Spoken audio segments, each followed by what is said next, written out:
Décision Plus est au service des investisseurs boursiers depuis 1987, au tout début de l'autonomie boursière.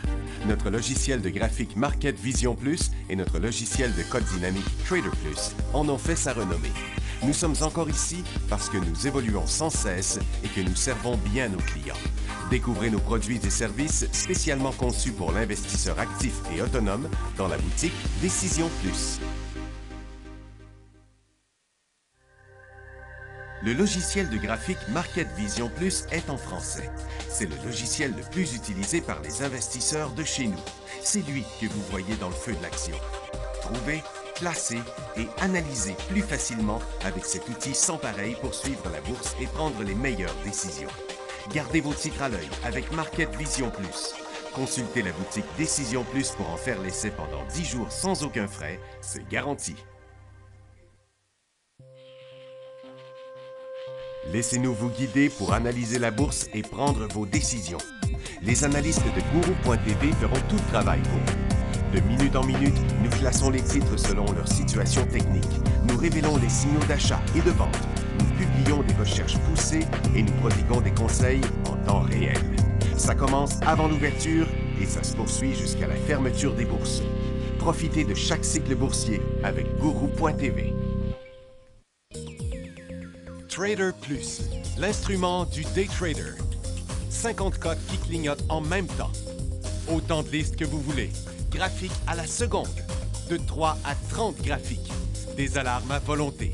Des listes de codes préparées. Des modèles graphiques préparés. Prêts à faire feu. Achetez, vendez avec Trader Plus.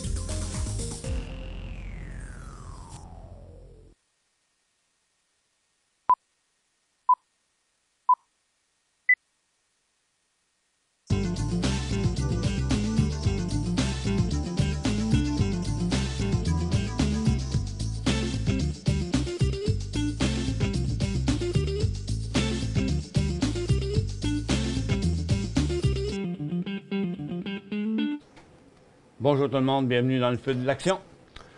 On est mardi le 18 avril 2017. Bon, les marchés sont en baisse aujourd'hui. Moins 8 sur Nasdaq, moins 85 sur le Dow, moins 40 sur le TSX.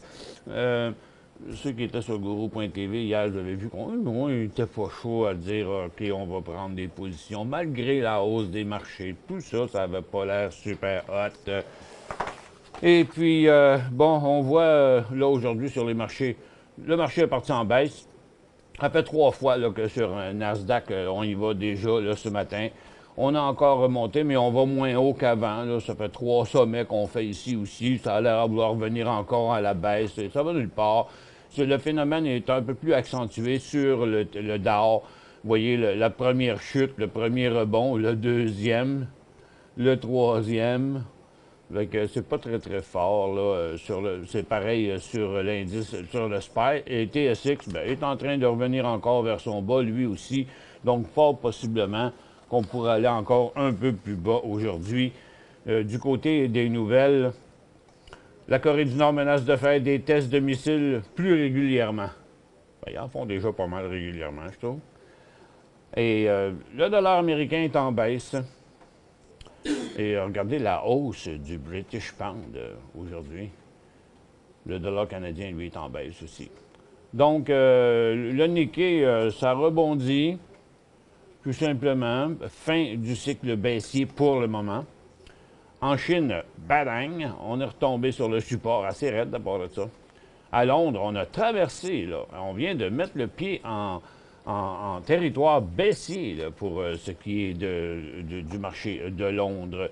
Donc, pour le moment, cette tendance-là, qui était une tendance haussière, qui s'était transformée en tendance baissière, maintenant, première journée de cycle baissier et en même temps, tendance baissière à court terme.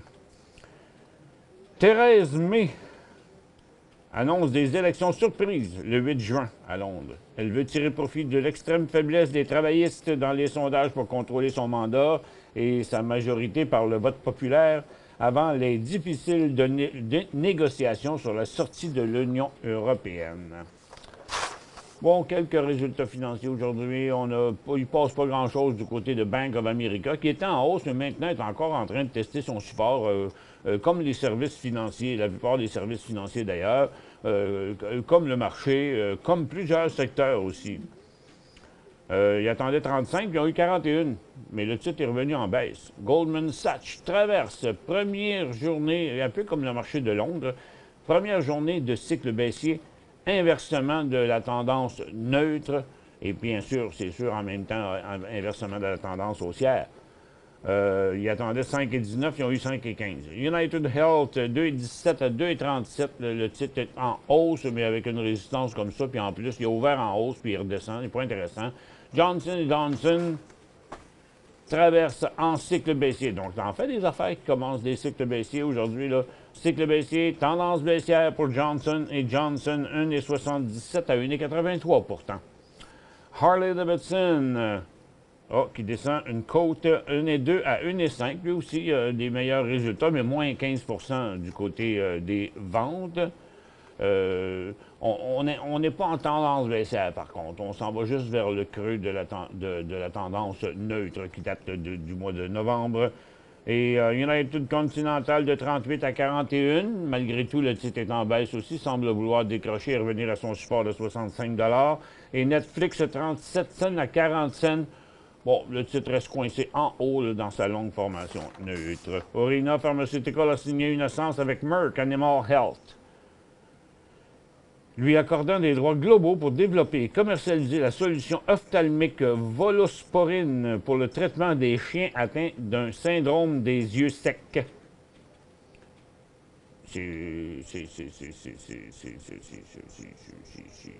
Pourquoi j'ai ça, moi? Ah, OK, elle est ici, cette nouvelle-là. C'est pas la même chose. On va retourner à l'autre plus tard. Netflix, parce qu'il y avait une nouvelle aussi, a raté sa cible de croissance. Parce qu'il y a eu des meilleurs résultats, mais il descend parce qu'il a manqué sa cible.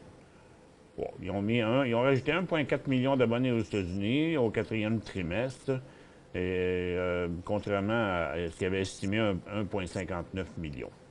Cardinal Health, le distributeur de médicaments, a acheté un portefeuille de brevets auprès du fabricant de produits médicaux Medtronic dans un accord de 6,1 milliards. Donc, c'est pour ça. Le titre a chuté parce qu'ils sortent de l'argent de la compagnie.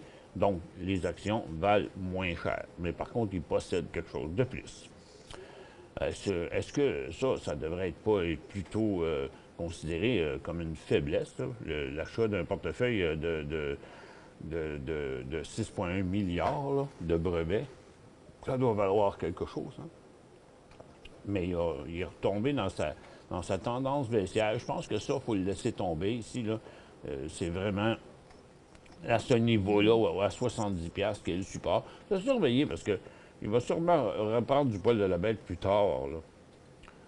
Et puis Medtronic, il ne bouge pas.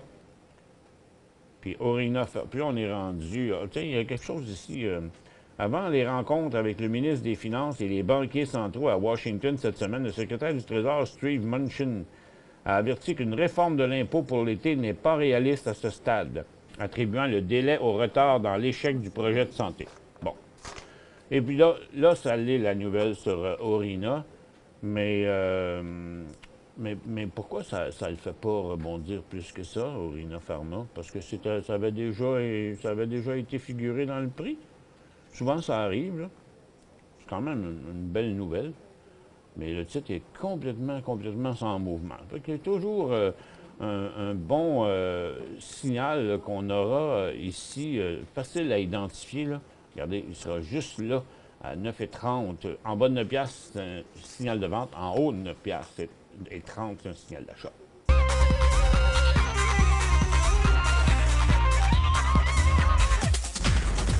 Bon. Moi, PLI, là, qui a énervé bien du monde hier, il a parti en baisse, il est remonté tout le temps. Aujourd'hui, il remonte encore, donc on sauvé le support ici. Il y en a une couple de personnes qui ont probablement eu chaud. PLI a annoncé que les autorités américaines de la santé, Food and Drug Administration, la FDA, lui a donné son accord concernant la conception de la première de ses études cliniques de phase 2 sur 3 prévues afin de tester son traitement, toujours le PIB 40-50 pour la fibrose pulmonaire idiopathique. Bon. En tout cas, c'est un support super important, ça. S'il avait continué, quoi, le moindrement en bas de ça hier, vous voyez, hier, là, il a chuté ici, puis tout de suite après, il est remonté. Là. Bon. Aujourd'hui, il décolle, mais après ça, il redescend. Là. Donc, les deux signaux inverses. Là. Le signal de vente a été un faux signal, le signal d'achat est aussi un faux signal. C'est vraiment, là, pour l'instant, tant qu'il n'aura pas franchi les 2,25 $, on ne devrait pas embarquer là-dedans. Bon, Technologie Orbit a été avisé par la Bourse de Toronto que ses titres seront retirés de la cote à la fermeture du marché le 16 mai 2017 pour non-respect des exigences relatives au maintien de l'inscription de la bourse. D'ici là, la négociation des titres de la société demeure suspendue. Ouais, toute une histoire, cette affaire-là. Oh, qu'est-ce qui se passe? Le marché vient de planter, là. Une bonne chute en plus. Non, il n'y a rien dans cette heure-ci, d'habitude. Donc, on a chuté pas mal, une quarantaine de points, en fait, presque 50 points en 10 minutes sur les marchés. On va aller checker ça, ouais, qui fait ça, là? Premièrement, on va regarder les différents secteurs. Oh là là, c'est l'énergie, c'est la consommation discrétionnaire, c'est la consommation de gaz. C'est donc bien une grosse cote, ça. Établi sur plusieurs secteurs. On a passé à moins 134 d'un coup sec là, sur les marchés américains. Et ça chute à peu près partout, excepté dans l'or. L'or semble vouloir partir à la hausse, mais regardez tous les secteurs. Là. Regardez le secteur énergie, c'est deux grosses cotes en 10 minutes. Là. Puis la consommation de base aussi, là, mais même chose. Dans et chacun des autres secteurs, services financiers, industriels, donc tout le monde vient d'avoir un vent froid, là, sans qu'on sache exactement ce qui s'est passé. J'ai pas eu vent de rien, moi. Donc, on va... Pardon? C'est le pétrole? Oui. Regardons ça ici. Ben oui, c'est USO qui chute puis qui a l'air à vouloir entraîner tout ça, là. Donc, c'est USO qui a chuté assez fort depuis quelques minutes. Et regardez, la cote vient juste d'arriver sous nos yeux, là. Je te dis que, oh là là, il y a une pression de vendeurs, là, actuellement. Le gaz est à côté sur son support, pourrait glisser aussi, et le secteur énergie a bien sûr suivi ce mouvement-là.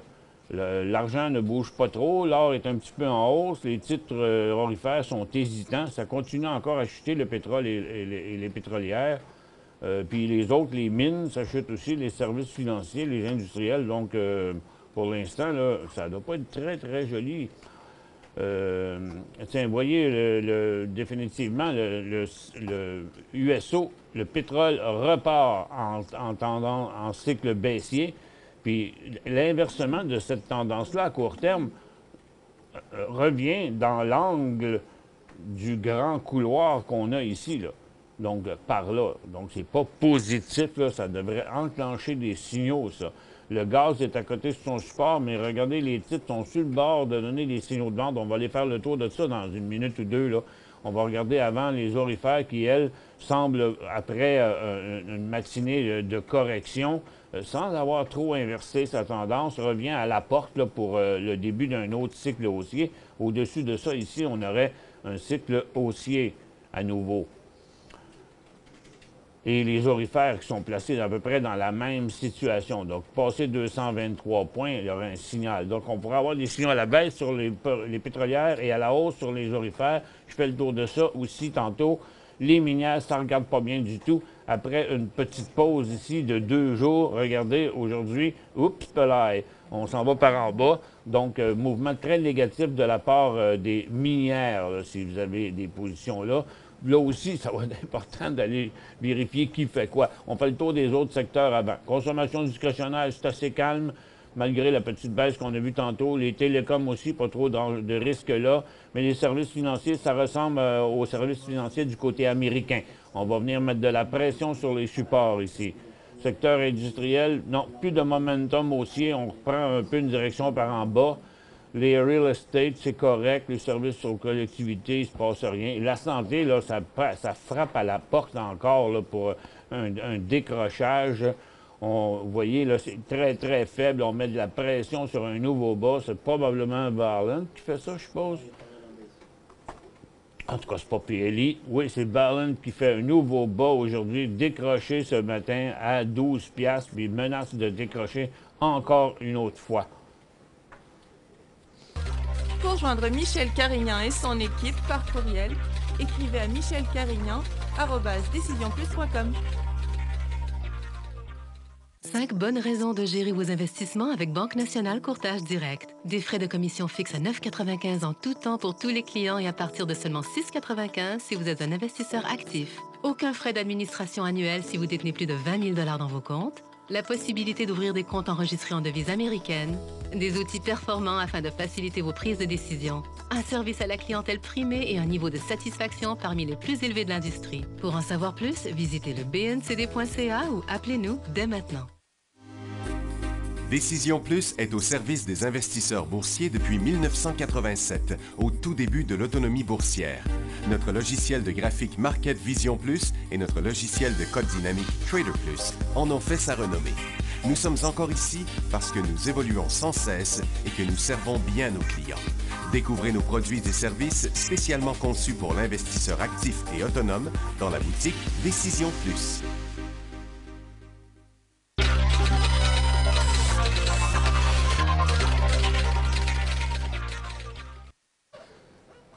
Bon retour, mesdames et messieurs.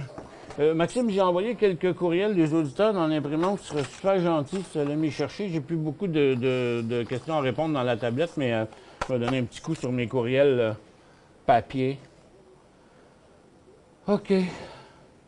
Puis après ça, Eternal Zantaris aussi, il regarde pas bien dans la santé, mais c'est surtout Valent qui est encore en difficulté. OK. Bon, le pétrole, là, on check encore. Vous voyez la dernière cote qu'on a eue, là, qui est quand même, qui pèse lourd. On va regarder ici. Tu m'as compris, hein, Max? D'accord.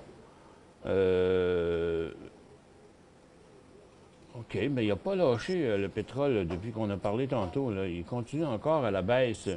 On va aller voir dans le secteur qu'est-ce qui va se passer là, au niveau des titres. Oh, regardez comment... Je m'attends à trouver plusieurs titres là, en situation baissière. Vermillon, là, il est sur le bord d'un signal de vente, même qui vient de l'accrocher. Regardez, là, paf! Il vient de passer à travers un support important sur Vermillon. OK, ça va être la correction normale. Kelt aussi, est un titre qui était très fort anyway. Il va quand même baisser par rapport aux autres. Cameco, à 14 $, il y aura un signal de vente. Altagaz, on n'est pas loin non plus. Ce serait à 30 et 60. Enbridge, en bas de 56, signal de vente à court terme. Je vous montre les négatifs, là. Trican, ce serait à 4 et 12. Canadian Natural Resources en bas de 44. À 7 piastres, Canadian Energy Service. Prairie Sky à 28,65. Tiens, encore, vous voyez comment beaucoup de titres menacent de retomber en cycle baissier et reprendre leur tendance baissière. McMullen aussi, en Cana à 15 $, même avant. Precision Drilling est déjà dans des conditions baissières. Il y a beaucoup de pression sur les titres pétroliers. Vous savez, les titres pétroliers ont refusé de suivre le pétrole, puis on commence à comprendre un peu, là, à la moindre faiblesse, là, les titres semblent plus faibles. NR+, vous voyez, là. Donc, tous les titres pétroliers, là, peut-être pas ceux qui ont bien monté, là, mais tous ceux qui n'ont pas monté, là, puis qui menacent de décrocher encore tourmaline, là. Donc, juste en bas de leur support, mettez un graphique en 15 minutes là-dessus, vous allez voir de manière évidente où sont placés les supports. Crew Energy, par exemple, vous le voyez, regardez, là, c'est le support des 2-3 derniers jours. pour la plupart de Ranging River à 8 piastres et demi, c'en est un autre support très important, ça aussi. Fait que si ça dépasse ça, là, ça devient des signaux de vente. Vous avez peut-être plusieurs positions menacées dans le secteur pétrolier. Du côté des aurifères, c'est le contraire.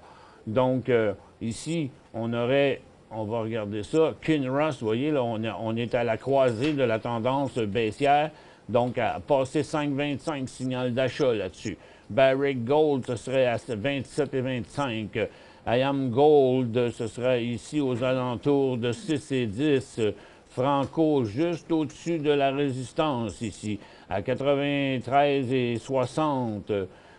Donc, il y a autant de titres qui sont sur le bord de faire des signaux d'achat qu'on a des titres pétroliers sur le bord de faire des signaux de vente. Au Cisco, passé 15,5. Agnico Eagle, passé 63,90, je crois, quelque chose de même pas avant ça, 63 piastres.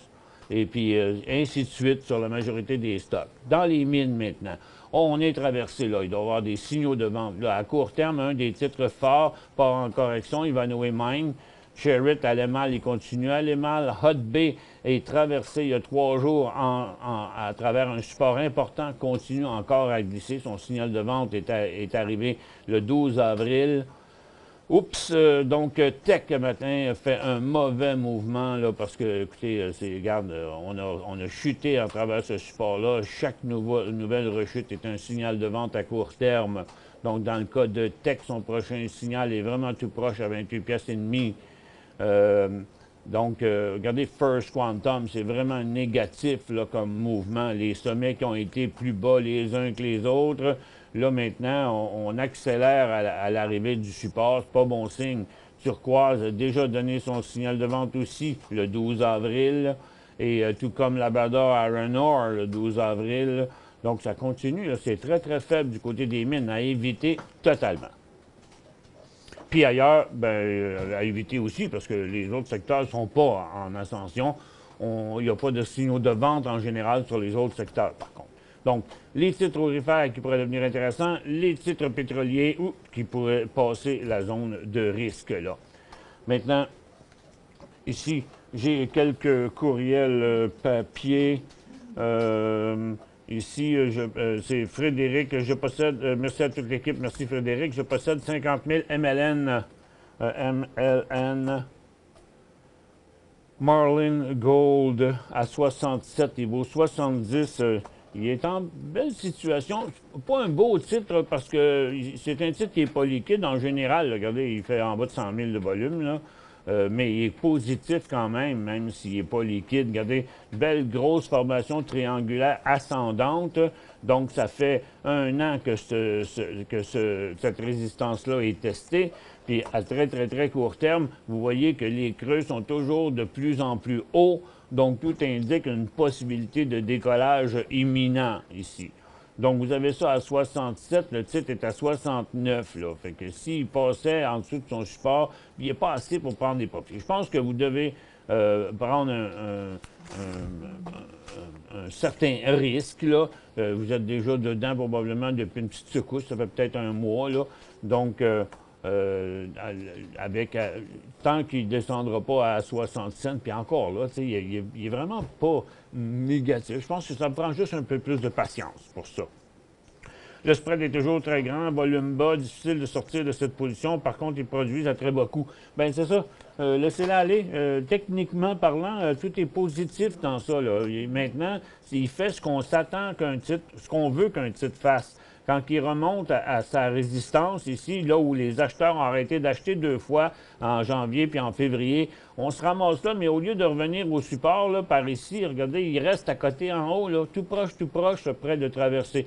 Pas un beau titre pour lancer 10, 15 puis 20 personnes là-dedans quand il va décoller. Il va juste avoir de la misère à en sortir, comme la personne nous a dit.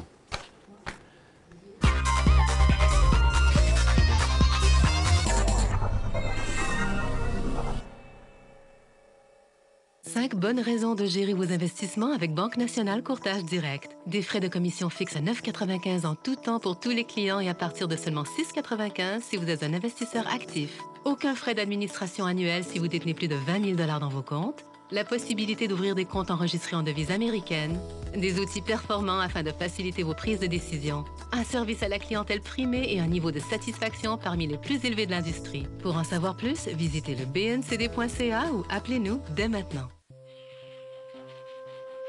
Laissez-nous vous guider pour analyser la bourse et prendre vos décisions. Les analystes de Guru.tv feront tout le travail pour vous. De minute en minute, nous classons les titres selon leur situation technique. Nous révélons les signaux d'achat et de vente. Nous publions des recherches poussées et nous prodiguons des conseils en temps réel. Ça commence avant l'ouverture et ça se poursuit jusqu'à la fermeture des bourses. Profitez de chaque cycle boursier avec Guru.tv.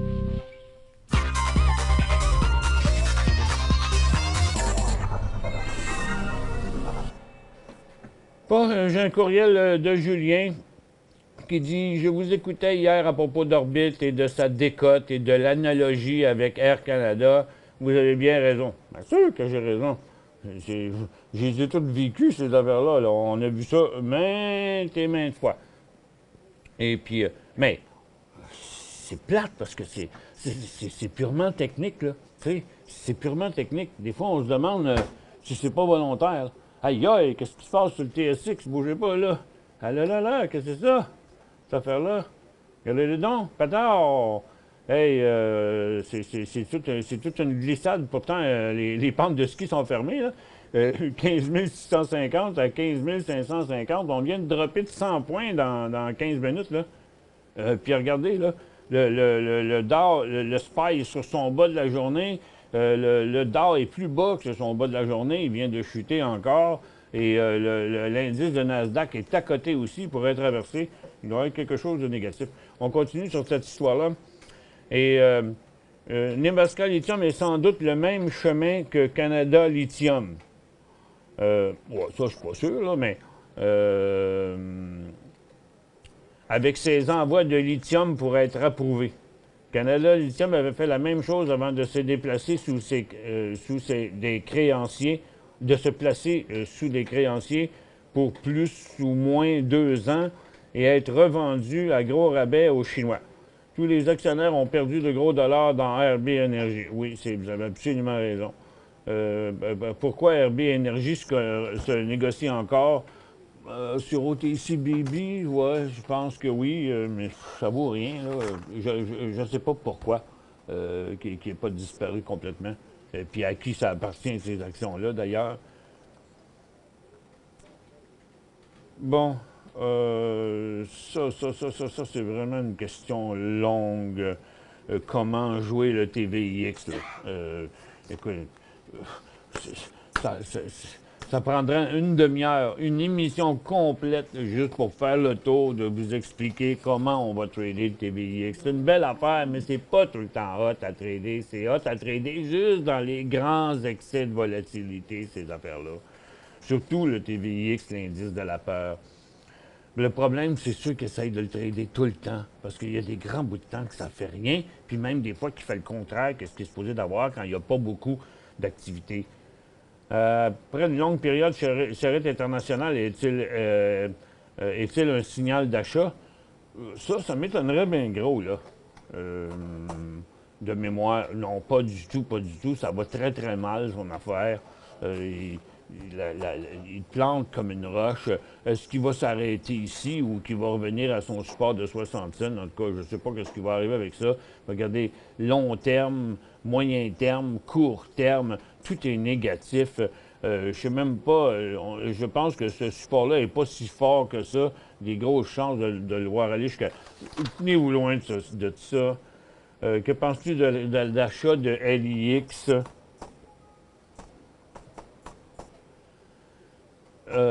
Lithium X Énergie. En tout cas, aujourd'hui, il n'est pas hot. Il a eu l'air au cours des 2 derniers jours parce qu'il a décollé ici à 1,83, puis il est allé jusqu'à 1,95, mais là, c'est fini, cette histoire-là.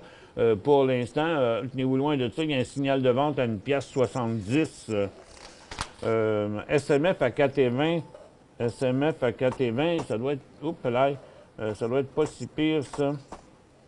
4,11. Ah, c'est ma faute. Non, c'est vrai, je me suis trompé de compagnie. C'est ma faute. Pour l'instant, il est vraiment négatif. Vous voyez, ces sommets sont tous négatifs, donc les acheteurs vont moins loin à chaque fois, mais les vendeurs reviennent toujours à la même place. Je pense qu'il y a un trop grand risque là-dessus. Il est sur sa tendance haussière à long terme, là. Donc, soit qu'il va rester longtemps comme ici sur ce support-là, là, c'est ce qu'il devrait faire ici, mais à cette étape-là, il ne pourrait pas devenir un achat là, tant qu'il ne passerait pas très loin d'ici, là, parce que est-ce qu'un petit décollage là-dedans, là, ce serait intéressant? Non, non. Écoutez, attendez que la tendance soit inversée, qu'une importante résistance soit inversée. Pour l'instant, il n'y aura rien qui ne sera pas intéressant avant au moins 4,65 $. Vous l'avez à 4,20 $. Ben là, vous parliez des volumes du début d'avril, mais là, c'est ça. Là. Pour l'instant, là, écoutez, il y a des bonnes chances. Il peut redescendre jusqu'à 3,80 $, mais son gros support est à 3,80 $. Mais pour l'instant, ce que je vous dis, là, conservez-le, mais je vous dirais, aussitôt que vous avez une chance de sortir de là, vous ne faites pas une grosse perte, là, juste j'en profiterai parce que vous n'êtes pas dans un winner. Vous êtes plutôt dans un loser, parce que le titre est beaucoup plus faible que son secteur. 28 000 actions de Silver Corp à 5,2 $. J'arrive. Silver Corp Metal à 5,2 $. Ne regarde pas bien à 4,63 $. Là, il est 4,68 $. Le silver va pas si mal que ça. Puis en plus, il semble vouloir, si le marché continue à la baisse, qui vient encore de repercer à la baisse le marché, ça va aider un peu. Là, vous avez un bon support. En tout cas, moi, je vous dirais de le conserver jusqu'à temps au moins qu'il passe à la baisse les 4,40 $. Ça m'étonnerait qu'il le fasse. Bon, en tout cas, je pense que l'or va donner un petit coup là aussi par en haut. Puis là, j'ai pas le temps vraiment de répondre. Il m'en reste encore deux. Je les finirai demain. Puis les autres questions que j'avais dans la tablette, bien, pour la majorité, ils ont déjà été répondues. C'est des questions qui sont comme rentrées en double. La question sur Kelt, énervez-vous pas, le titre reste le plus fort de son secteur. Pour ce qui est Canam, là, faudrait sortir de là, ça s'en va encore par en bas, cette affaire-là. Puis Yamana Gold, pour la personne qui s'inquiète, inquiétez-vous pas trop. Je pense que l'or est sur le bord de donner un petit coup par en haut, ça devrait vous aider. Le Nasdaq vient de décrocher, le TSX continue, le Dow aussi, le SPY aussi, je sais pas c'est quoi qui se passe, mais là, la situation est négative. Ça fait que évitez d'augmenter les positions à la hausse. Et réduisez les pétrolières si ça décroche encore et profitez du mouvement aurifère si le mouvement s'enclenche dans la chute des marchés. Merci à tous d'avoir été avec nous. On se retrouve demain.